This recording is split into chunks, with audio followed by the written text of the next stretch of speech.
దాని తర్వాత ఇంకొక 200 ఆడు కుటుంబాలు ఏవైతే ఉన్నాయో వాళ్ళందరికీ టిట్కో అపార్ట్మెంట్స్ ఉన్నాయి.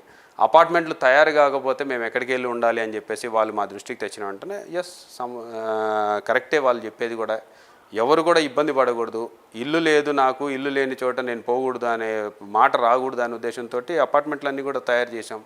వాళ్ళకన్నీ రెడీ చేసినాం. రెడీ చేసిన తర్వాత అపార్ట్మెంట్లు కూడా చూపించడం జరిగింది.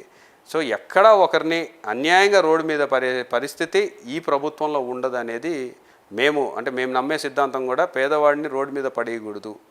పేదవాడు ఇప్పుడు డబ్బున్న వాళ్ళు ఎక్కడికైనా వెళ్ళేసి ఇంకొక చోట బతకగలుగుతారు, కానీ పేదవాళ్ళని అకారణంగా రోడ్డు మీద పడేయకూడదు అనే ఆలోచన చేస్తున్నాం. మేము 2020లో తీసుకొచ్చాం ఆ రోడ్డు. 2019, 2020లో శాంక్షన్ అయింది రోడ్డు. మరి 4 years వెయిట్ చేసాం కదా. మేము నిజంగానే అకారణంగా ఇది చేయాలనుకోనంటే డే 1 చేసి ఉండొచ్చు. కానీ ప్రజలందరికీ కూడా మేము ఫస్ట్ నుంచి భరోసా కల్పిస్తూనే వచ్చాం. మీకు ప్లాట్లు కానీ, మీకు స్థలాలు కానీ, మీకు అపార్ట్మెంట్లు కానీ ఏదో ఒకటి చూపించకుండా అయితే మిమ్మల్ని ఇక్కడ నుంచి లేమని చెప్పేసి మేము అడగము అని చెప్పేసి చెప్పాం. ప్లస్ ఆ ప్రాంతంలో ఎప్పుడో ఇచ్చిండేవాళ్ళం. ఆ ప్లాట్లు కూడా ఒక 3 సంవత్సరాల క్రితమే ఇచ్చిండేవాళ్ళం. కానీ అన్యాయంగా వీళ్ళు కోర్టుకు వెళ్ళి కేసులు వేసినారు కాబట్టి. ఎవరు వేశారు? తెలుగుదేశం వాళ్ళు వేశారు. మళ్ళీ వాళ్ళే కదా పోరాటం చేస్తున్నారు, మీరు సౌకర్యాలతో ఇవ్వడం లేదు అని చెప్పేసి. వాళ్ళు అదే చెప్తున్నా. ఎన్జీటీకి ఎవడైనా వేస్తాడా? నేషనల్ గ్రీన్ ట్రిబ్యునల్లో కేసు ఎవరు వేస్తారు కనుక్కోండి, లేకపోతే రైతులతోటి కేసులు ఎవరు వేయించారు.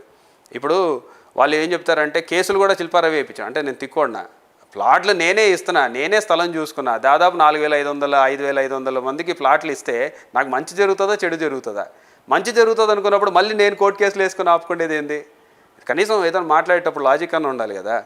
వాళ్ళు అడ్డంగా ఆపడమే కాకుండా మళ్ళీ వీళ్ళు వెళ్ళి రెచ్చగొట్టాలన్నారు. అదే నిర్వాసితుల దగ్గరికి వెళ్ళిన వెంటనే గతంలో కూడా ఇదే నిర్వాసితులకి మా నాన్నగారి హయాంలో ఎస్పీ రెడ్డి గారు ఇద్దరు కలిసి సొంత డబ్బులతోటి కొన్ని గాంధీనగర్లో ప్లాట్లు వేసి ఇద్దాం అనుకున్నారు. దాన్ని కోర్టు కేసు వేసి ఆపారు.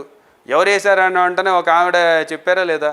మీ దృష్టికి కూడా వచ్చింటుంది, ఆ వీడియో చూసింటారు. ఫరూక్ గారు ఆపారు అని చెప్పేసి అక్కడ ఉన్న మహిళలే చెప్తూ ఉన్నారు.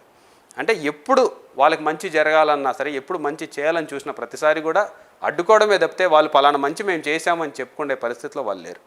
ఇంతగా ప్రత్యేకత ఉన్నటువంటి నంద్యాల నియోజకవర్గం, ఇంతగా అభివృద్ధి చెందినటువంటి నంద్యాల నియోజకవర్గంలో ఈ రోజు వరకు కూడా తాగడానికి చాలా ప్రాంతాల్లో ఇబ్బందులు పడుతున్నటువంటి పరిస్థితి ఉంది. ముఖ్యంగా అమృత్ పథకంతో తెలుగుదేశం పార్టీ ప్రతిష్టాత్మకంగా 130 కోట్లు మేబీ తీసుకొని వచ్చిన దాన్ని కొంచెం ఖర్చు పెడితే కంప్లీట్గా నీళ్ళు అందే పరిస్థితి ఉంది. కానీ ఈ రోజు వరకు కూడా పూర్తి స్థాయిలో మీరు దృష్టి సారించడం లేదన్న ఆరోపణలు కౌన్సిల్ సమావేశంలో కూడా టీడీపీ కౌన్సిలర్లు వెళ్ళే. ఒకటి మీరు చెప్పినంతగా అసలు ఆ రకంగా చూసుకుంటే నంద్యాలలో తాగునీటి సమస్య చాలా తక్కువ. మీరు కర్నూలు లేకపోతే ఇంకా ఒంగోలు సైడ్ పోతే చాలా ఎక్కువ. ఇక్కడ ఒక 21 వార్డులు మాత్రం డే బై డే వస్తుంది. కొన్ని ఏరియాస్లో బాగా ప్రాబ్లం ఉంది, నేను కూడా యాక్సెప్ట్ చేస్తాను. దాన్ని సాల్వ్ చేసామా లేదా? ఈరోజు వెళ్ళేసి ఆ వార్డులలో తిరగండి. ఎందుకంటే వీళ్ళు తిరగకుండా ఏది పడితే అది మాట్లాడేస్తే ప్రజలందరూ నమ్ముతారు అనుకుంటున్నారు. సమస్య ఉన్న వాళ్ళకి అర్ధరాత్రి పూట నీళ్ళు వచ్చేవి, ఈరోజు అర్ధరాత్రి పూట ఎక్కడైనా నీళ్ళు వస్తున్నాయా నంద్యాలలో అని చెప్పేసి అడగండి.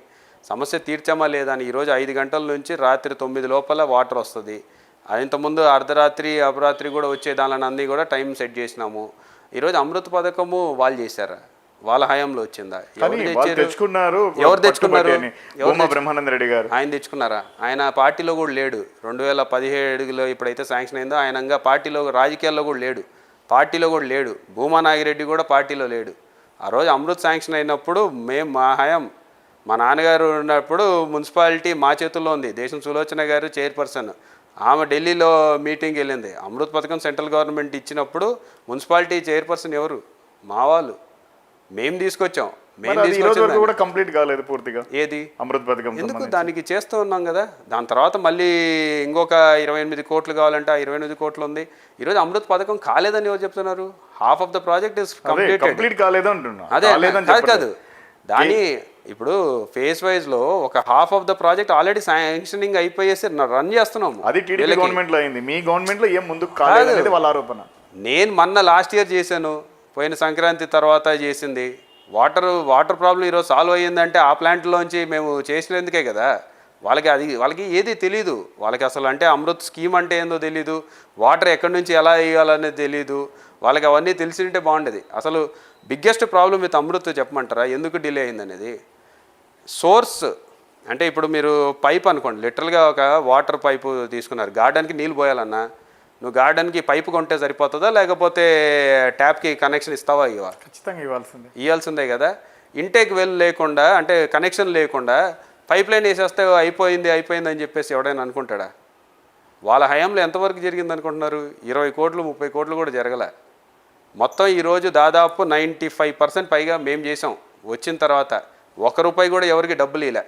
ఇంటేక్ వెల్ అసలు అంటే వాటర్కి సోర్స్ పలానా చోట వెలుగోడు రిజర్వాయర్ నుంచి అన్నారు. అసలు వెలుగోడులో ఇంటేక్ వెల్ కడితే కదా నీళ్ళు ఇవ్వడానికి. వెలుగోడులో ఇంటేక్ వెల్ అసలు దాని గురించి మాటనే లేదు. ఎక్కడి నుంచి వస్తాయి నీళ్ళు? కేసీ కెనాల్ నుంచి ఆల్రెడీ ఇప్పుడు కూడా తోడుకుంటున్నాం. ఇప్పుడు నేను చేసింది అదే. నేను పైప్ లైన్ నుంచి ఇవ్వడం లేదు, కేసీ కెనాల్ నుంచి తోడుకొని ఇది చేస్తున్నా. ఇవన్నీ ఏంటంటే అసలు జీరో నాలెడ్జ్, దాని గురించి అవగాహన లేదు. దాని గురించి ఏదో ఒకటి బురద జల్లాలి, మాట్లాడాలని చెప్పేసి. అమృత్ పథకం ఈరోజు కాలేదని చెప్తారు. టౌన్లో వాటర్ వస్తున్నాయా లేదా కనుక్కోండి. హాఫ్ ప్రాజెక్ట్ అయిపోయింది, ఇంకొక హాఫ్ నేను ఇప్పుడు రెడీ చేయించేస్తాను. ఈ మంత్లో ఓపెనింగ్ పెడుతున్నాం. రవిరెడ్డి గారి సతీమణి కౌన్సిలర్గా ఉన్నారు. ఆమె మున్సిపల్ కౌన్సిల్ సమావేశాల్లో కానీ లేదా రాజకీయాల్లో కానీ మితిమీరిన జోక్యం చేసుకుంటున్నారనేటువంటి ఒక వార్త ప్రచారం అవుతుంది. దానివల్లే చాలామంది నాయకులు కానీ కార్యకర్తలు కానీ ఇబ్బందులు ఎదుర్కొంటున్నారనేటువంటి ప్రచారం ఉంది. ఏకీభవిస్తారు? ఇది కూడా అంటే ఆమె వచ్చేది నెలలో ఒక 2 రోజులు 3 రోజులు ఉంటుంది. ఇంకా మితిమీరిన జోక్యం యాడ్ నుంచి చేసుకుంటుంది. ఉన్నది 2-3 డేస్. నాకు 2 పిల్లలు ఉన్నారు. మా పిల్లల ఎడ్యుకేషన్, మా పిల్లల భవిష్యత్తు మాకు more important than anything else. So ఒకరం రాజకీయాలకి ఉన్నప్పుడు ఫ్యామిలీలో ఒకరమే ఉండాలని డిసైడ్ అయిన కుటుంబం మాది. లేకపోతే నేను చేసి ఉండొచ్చు, మా నాన్న చేసి ఉండొచ్చు, అందరం రాజకీయాల్లోనే ఉండిండొచ్చు. కానీ మేము రాజకీయాలు సంపాదించుకోవడానికి లేమని చెప్పేసి ఫస్ట్లోనే చెప్తా ఉన్నా. ఇప్పుడు కూడా అంతే. మా ప్రయారిటీ ఇస్ డిఫరెంట్. మా ప్రయారిటీ ఈ రోజుకి కూడా పిల్లలు ప్రయారిటీగా ఆమె ఎంచుకుంది. She taking care of the kids. ఎక్కడ ఏ దాంట్లో జోక్యం చేసుకుంది? ఫలానా విషయంలో జోక్యం చేసుకుంది అని చెప్పేసి చెప్పమనండి. ఏ విషయంలో? ఊరికే ఏదో వాళ్ళు తెలుగుదేశం వాళ్ళు ఏదో మాట్లాడడము, దాన్ని కూడా ప్రచారం చేసుకోవాలంటే వాళ్ళ అవివేకం అది. ఇప్పుడు నేను కావాలంటే 2 నిమిషాలు పడుతుంది మాట్లాడడానికి. వాళ్ళ ఇంట్లో ఆడవాళ్ళు వచ్చేసి ఇది చేస్తున్నారని. ఎందుకు లాగడం? ఎవరిని లాగడం లేదు కదా. మీరు ఇటు సొంత పార్టీ నేతలపై ఎక్కువగా అంటే స్వేచ్ఛ ఇవ్వడం లేదు, వాళ్ళ మీద ఎక్కువగా పెత్తనం చేస్తున్నారు. సో దానివల్ల వాళ్ళు పార్టీని వీడేటటువంటి పరిస్థితి ఉంది. వాళ్ళ ఆత్మాభిమానం దెబ్బతినేటటువంటి పరిస్థితి ఉందని చెప్తున్నారు. ఉదాహరణకు జెడ్పీటీసీ గోకుల్ కృష్ణారెడ్డి కానివ్వండి, లేదా రాజగోపాల్ రెడ్డి గారు కానివ్వండి, వీళ్ళందరూ కూడా మీ పార్టీకి సంబంధించిన వ్యక్తులే పూర్తిగా మిమ్మల్ని వ్యతిరేకిస్తున్నటువంటి పరిస్థితి ఉంది. మరి అంటే ఇప్పుడు ఎందుకు వ్యతిరేకిస్తున్నారో మీరు వాళ్ళని అడిగి తెలుసుకోవాలి. నాకు తెలిసినంత వరకు అయితే ఈ కుటుంబంలో, మా కుటుంబంలో అందరం ఫ్యామిలీ మెంబర్స్గానే ఉంటాం. మా దగ్గర ఉన్న వాళ్ళు ఆఖరికి అంటే మాతో ట్రావెల్ చేసిన వాళ్ళు 2004 ముందు నుంచి ఉన్న వాళ్ళు కూడా ఈ రోజుకి ట్రావెల్ చేస్తూనే ఉన్నారు. పదవులు లేకపోయినా సరే, పదవులు రాకపోయినా సరే, పదవులు ఇవ్వకపోయినా సరే ఈరోజు కూడా ట్రావెల్ చేస్తూనే ఉన్నారు. మా దాంట్లో కొత్తగా వచ్చేవాళ్ళు పోయేవాళ్ళు చాలా తక్కువ ఉంటారు. శిల్పా కుటుంబంతో ట్రావెల్ చేస్తున్నారు. ఈరోజు శిల్పా కుటుంబం ఒక బలమైన రాజకీయ కుటుంబంగా ఉందంటే మొదటి నుంచి మాతో పాటు ట్రావెల్ చేసిన వాళ్ళే ఎక్కువ మంది ఇక్కడ. మీరు ఎవరు